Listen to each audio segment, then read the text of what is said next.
What's going on, everybody? And welcome back to another episode of I Don't Even Have Anything Funny or Witty to Say.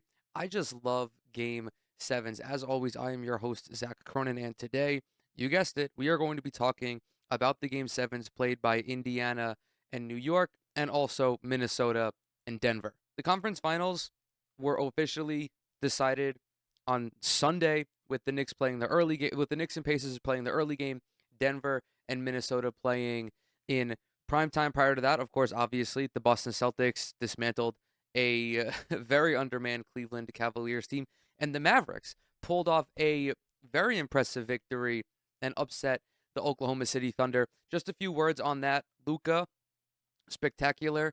Kyrie, spectacular. Maybe not so much offensively, but his defensive presence all throughout that series was huge. But let's give some credit to Derek Lively and Derek Jones Jr., along with PJ Washington. Those three guys were instrumental in Dallas being able to pull off this series victory, even with Luka banged up and not playing at 100%. As far as the Thunder go, I made a TikTok about this. If I were a Thunder fan, it would hurt to see my team get bounced in the second round after being the top seed in the Western Conference. But the future for this team is brighter than two of the suns in our solar system. This was the youngest team in the postseason, and the floor for them is a borderline conference finals. And we've seen a young Thunder team. We've seen what their potential could be. Obviously, I'm talking about KD, Russ, and Harden, and it remains to be seen how this core plays out. But for the immediate future, this team is going to be a force to be reckoned with in the Western Conference, and everybody knows that. But ultimately, it came down to the more experienced team, the team that seemed slightly better than Oklahoma City, at least with the way that again Lively and Derek Jones and PJ Washington were playing. That was a spectacular series. But we're going to get back to the two best words in sports. Game 7, Knicks Pacers. Full disclosure, I only caught bits and pieces of this game. I wasn't able to watch it from start to finish, unfortunately. But there are two things that are clear here. Injuries suck, and I hate them, and I'm sure you hate them as well. And Tyrese Haliburton showed up. I was critical of Haliburton's unselfishness because when you're the franchise cornerstone, in moments like this, in winner go home games, in elimination games, you need to not only show up, but you need to show up in the scoring column. Great players make their mark by willing their teams to victory in the postseason. And a lot of the time, when you are a franchise cornerstone and a future superstar like Tyrese Haliburton appears to be, you have to do that by setting the table up for yourself first and then playing off that. We know that Halliburton's best skill is his passing. That was not going to fly if Indiana was going to win this game. And to his credit, he showed up. He was incredible. 26 points on 10 of 17 shooting, 6 of 12 from downtown. Took great care of the basketball, only had 2 turnovers. This was, of course, compounded by the fact that Indiana had probably a record shooting game 7 as a team, shooting 67% from the floor and 54% from three. That is unlucky if you're the Knicks. Additionally, Pascal Siakam with 20 points. Everyone knew, however, that Spicy P was going to show up. This guy won an NBA title, knows what it takes to win these kinds of games. But it was Halliburton who was I hate to say the X factor because you can't really call the best player on a team the X factor. But I remember when this guy, what game was it? When the Pacers got blown out by 30, Halliburton had only 9 shots in 34 minutes. The Pacers were not going to have a snowball's chance in hell in winning this series if Halliburton was going to take single digit shots. Even the game after, when they won by 13, he only took 12 shots. I still don't think that was enough, even though I look like a dipshit, because they wound up winning. Regardless of all of that, there is no way that we can downplay the injuries that the Knicks have dealt with this postseason. If New York were fully healthy, they win this game 7. However, there was a chance that Indiana would be able to upset this fully healthy Knicks squad. However, we cannot overlook OG Anunoby playing only 5 minutes. This guy, who was one of the most impactful players who suited up for the Knicks all series, all season, all however many games he played with this team, played only 5 minutes because of a hamstring injury. Josh Hart played close to 40, but I don't know how close to 100% he was dealing with that abdominal strain. I am intentionally not talking about Julius Randle here because the Knicks did not have Julius Randle at any point in this postseason. So I feel like his impact on this team, I feel like it's not really worth talking about him because he didn't start the postseason with his team. Although his absence does greatly impact the Knicks offense. And the nail in the coffin, Jalen Brunson leaving this game. Was it like late in the third quarter, early in the fourth quarter, with that broken hand? Just a really, really sucky scenario for the Knicks, for their fans, and also for NBA fans because in a best of 7, you want teams to be as healthy as they possibly can be. You want as good of a matchup as possible. And the fact of the matter remains is that the Knicks were just too depleted in this one to compete with Indiana. As a result of this, I'm sure you could imagine, the dialogue has been about Tom Thibodeau and his rotation. This is, of course, nothing new. Tibbs has always been a proponent of a short rotation, of not really going deep into his bench, of relying on his starters more than any of his contemporaries. There was also a poll that came out in The Athletic where like 46% of the 77 players polled said that Tom Thibodeau was the coach they would least want to play for.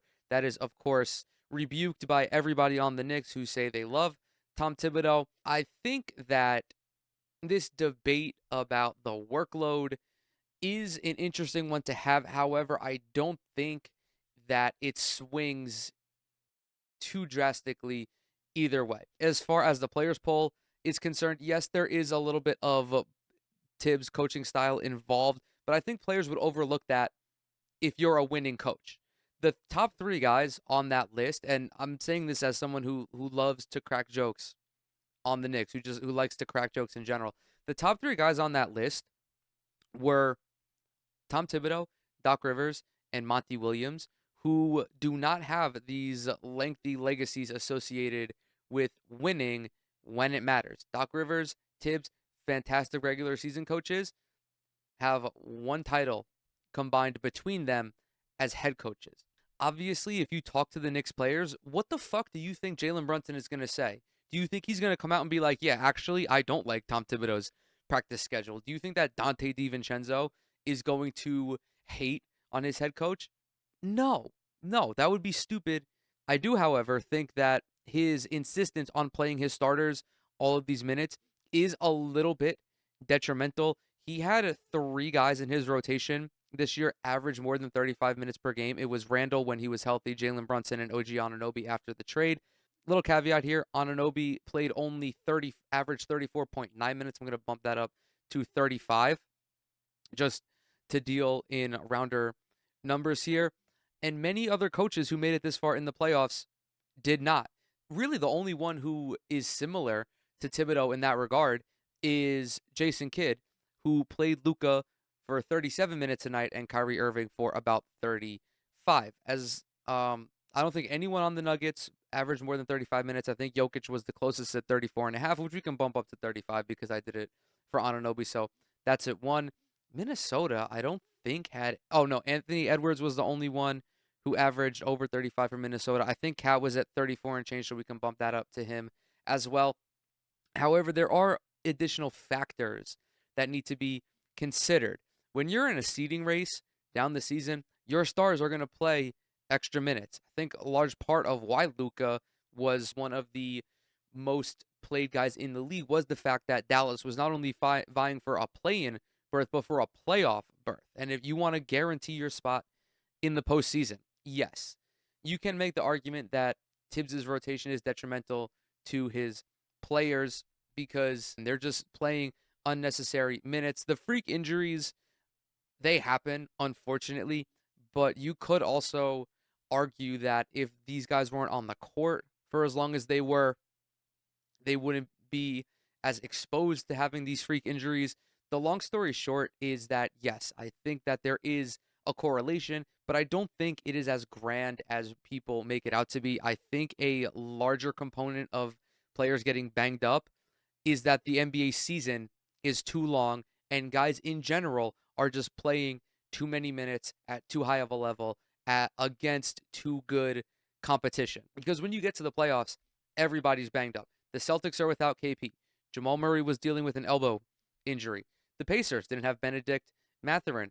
Luka had like 4 different ailments that he was dealing with. Everyone is banged up. You had Mike Conley miss a game against Denver. It's just the nature of the league, and unfortunately, that is an issue that the NBA as an organization will have to solve. To close out this series, I want to give all the credit in the world to the Indiana Pacers because they showed up. Tyrese Haliburton showed up, and I think that it was just a great victory for this franchise. And I'm not trying to use the Knicks' injury woes to discredit them. I think that's a reductive conversation. It's not the Pacers' fault that the Knicks got hurt.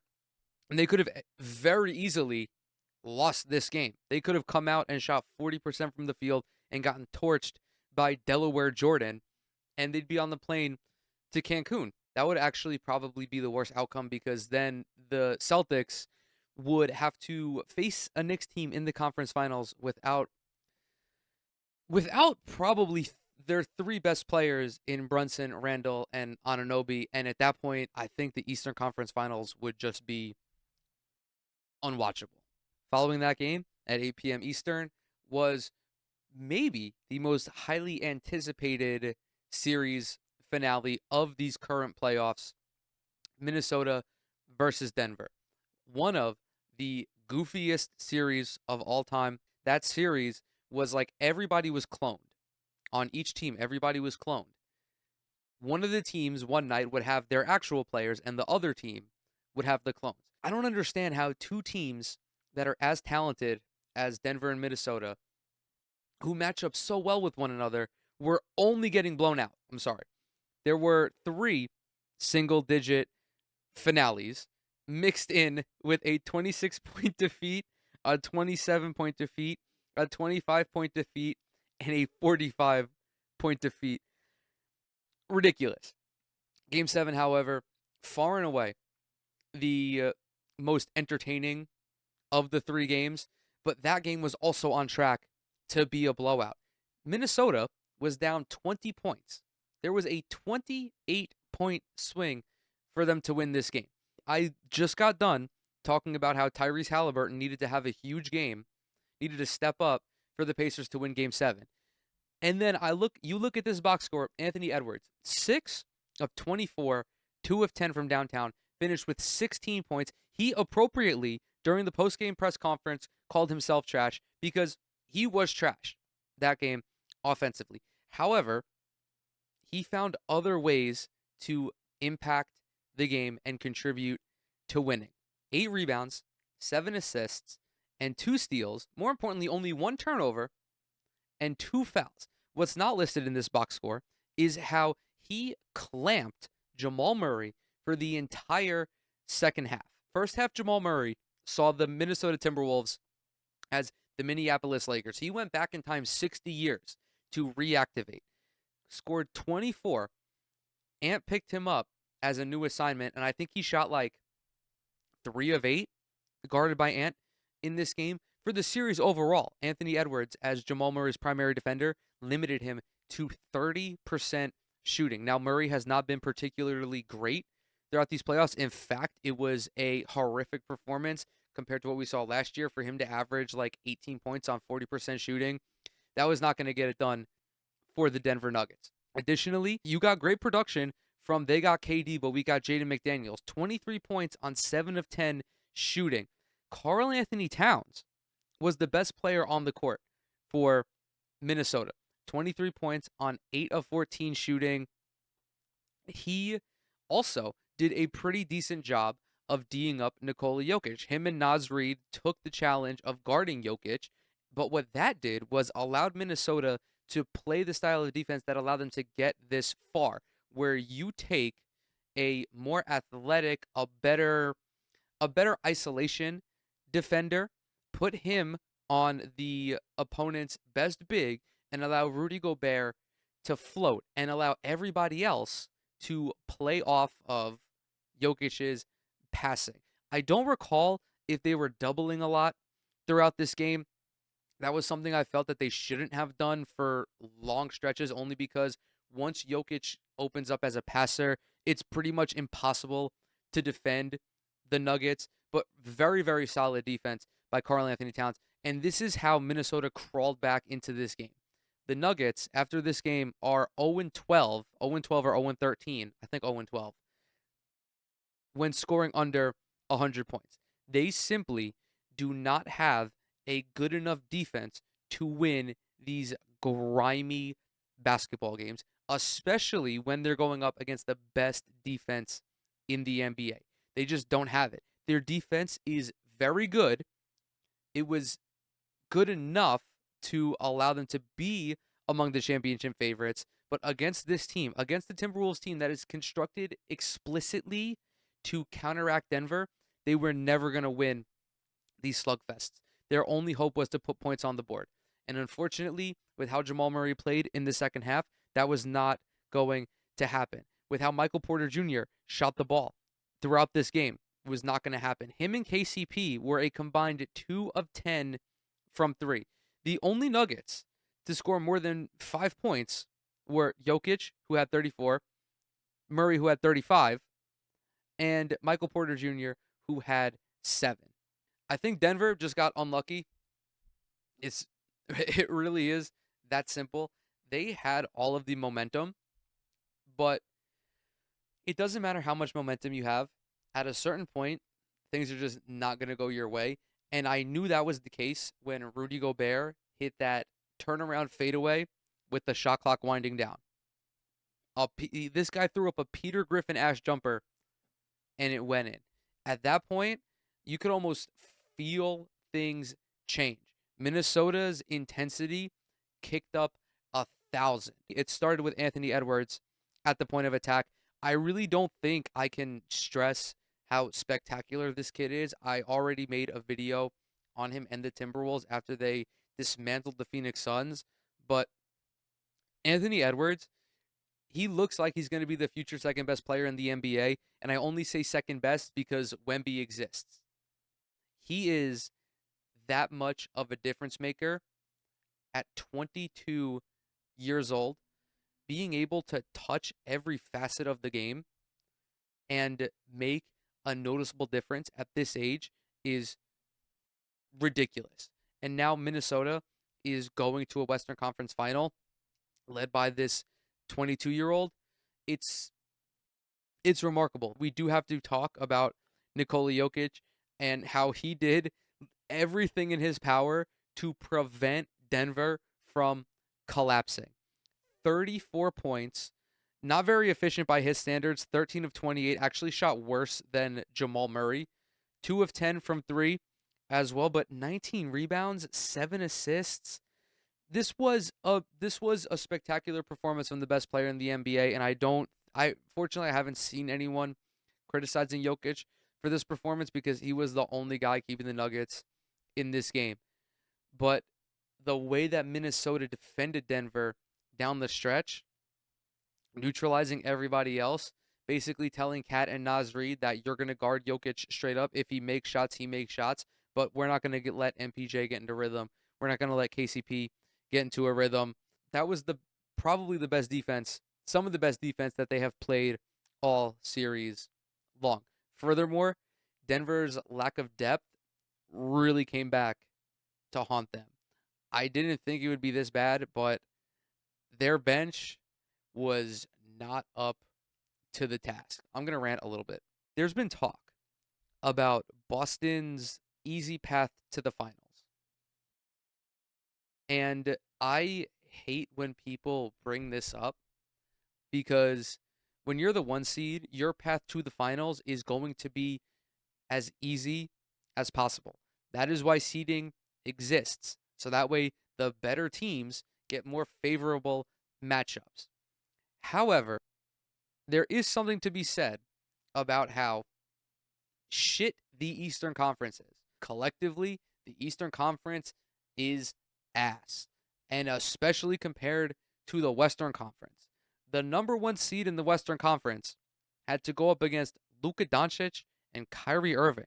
The number 1 seed in the Eastern Conference went up against Donovan Mitchell on one leg.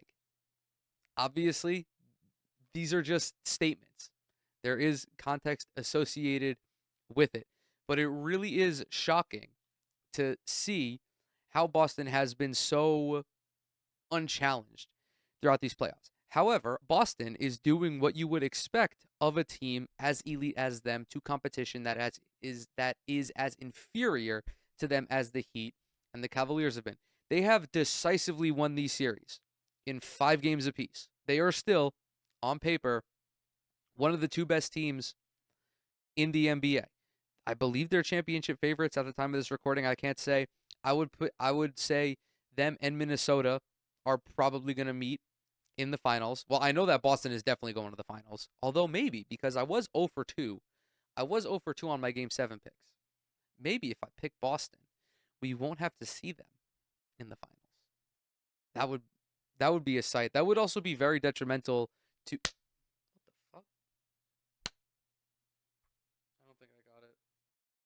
That would also be very detrimental to the legacies of everybody on this team. Yeah, the Celtics are basically just as dominant as they should be, and it's a little bit more impressive that they are able to do this without Kristaps Porzingis. I, however, do not think they win a title without KP. I think that whether they go up against Minnesota or Dallas, they're going to need Porzingis. So hopefully his calf is on the mend. And with that, I'm going to go ahead and close this video out. Thank you guys so very much for coming to hang out with me today. As always, everything I'm associated with is down in the description box below. Twitter, Instagram, TikTok. Subscribe to this channel. Leave a like on the video if you enjoyed it. Drop a comment as well. It really helps out with the algorithm. If you do any of those 3 things, you will become my new favorite person. And with that, I will catch y'all in the next one.